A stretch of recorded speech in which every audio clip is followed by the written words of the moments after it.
L'incident hier qui s'est passé à Kampala entre la délégation congolaise et surtout les Ougandais et la M23 dénote de ce qu'on peut appeler le refus de tout un peuple de céder à beaucoup ou à une partie de sa souveraineté. Pourquoi? Parce que Raymond Tshibanda, qui est parti à Kampala depuis plus d'un an maintenant pour écouter la M23 et surtout ses supports, le Rwanda et l'Ouganda, s'est rendu compte que le médiateur lui-même n'était pas objectif. Le médiateur, c'est l'Ouganda, avec le ministre qui faisait office de celui qui devait départager le parti. On a écouté, nous, Congolais, pendant plus d'un an, les Rwandais, les Ougandais, leurs supports, c'est-à-dire les gens qu'ils ont envoyés faire la guerre au Congo, notamment la M23, en présence de la communauté internationale. On a suspendu ces négociations, c'est pour parler, pour aller à Addis Abeba. C'est là-bas que l'accord a été signé pour que chaque pays membre de la sous-région respecte l'intégrité du territoire, la constitution de chaque pays, n'héberge pas des troupes qui peuvent déstabiliser. Mais malgré cet accord, l'Ouganda en tête n'a pas joué le jeu. Et ce qui s'est passé hier, c'est qu'au moment où la délégation congolaise attendait un document du facilitateur, un document consensuel sur ce qu'on appelle la déclaration de Kampala, eh bien, un autre document a été présenté, qui devait d'ailleurs être lu dans la salle sans avoir été lu préalablement par la délégation congolaise. Ce qui ne se fait pas. Premièrement, et puis deuxièmement, la délégation du M23, qui était déjà de fait, comme il a été dit dans cette émission, eh bien, la délégation du M23 a été gonflée à plus de 30 membres, alors qu'on demandait aux Congolais d'être à 10 dans la salle. Alors, le poteau rose découvert, Raymond Tshibanda et toute sa délégation ont refusé d'entrer dans la salle. Museveni s'est rendu compte qu'il a été un peu masqué, débusqué de ses stratagèmes. Il s'est énervé, il est sorti lui-même de la salle. Il est resté seulement son ministre. Et le ministre, finalement, s'est rendu compte que les Congolais étaient jaloux de leur souveraineté, ne pouvaient pas céder.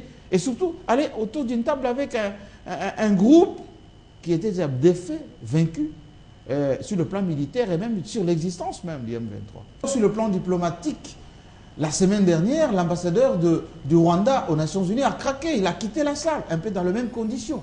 En vociférant contre la MONUSCO, contre le Conseil de sécurité, ils étaient membres non permanents, il faut quand même se le rappeler. Il faut se rappeler qu'en Afrique du Sud, Museveni, les 27 chefs d'État qui étaient autour de la table, ont dit clairement qu'ils ne voulaient plus. La SADC, l'Union africaine, la communauté internationale qui était présente, a dit non, on ne veut plus de la déstabilisation de la RDC. Donc sur le plan diplomatique, ils ont perdu. Sur le plan militaire aussi.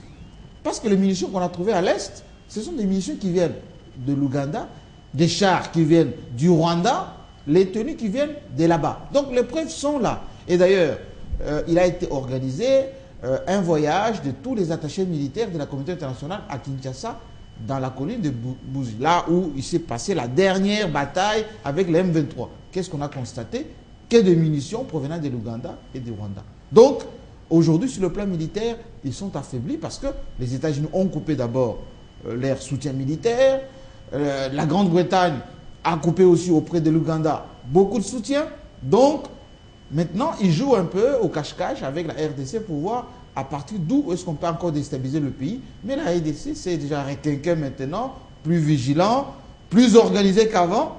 Et ça va être un peu plus difficile de se comporter comme avant. En réalité, la M23, ça n'existe pas en tant qu'une entité indépendante. Ce sont, pour une partie, les ex-CNDP, les ex-RCD, pour une partie des Congolais qui ont été recrutés parce qu'ils n'avaient pas compris de quoi il s'agissait, et puis surtout pour une partie les Ougandais. On a recruté des taximens, des chômeurs qu'on a envoyés au Congo. Vous avez vu qu'à chaque fois quand ils sont défaits, ils repartent aussitôt là-bas. Donc ça n'existe pas sur le papier.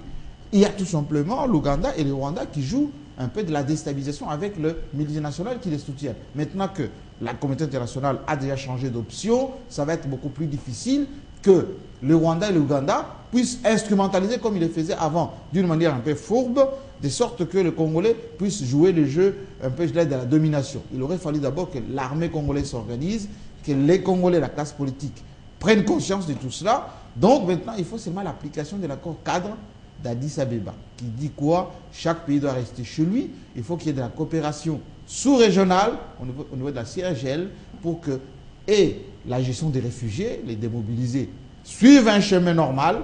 Les Rwandais restent chez eux, les Ougandais restent chez eux. Les Congolais reviennent dans leur pays pour être jugés militairement, pour ceux qui sont militaires, et civilement pour qui ont commis des crimes.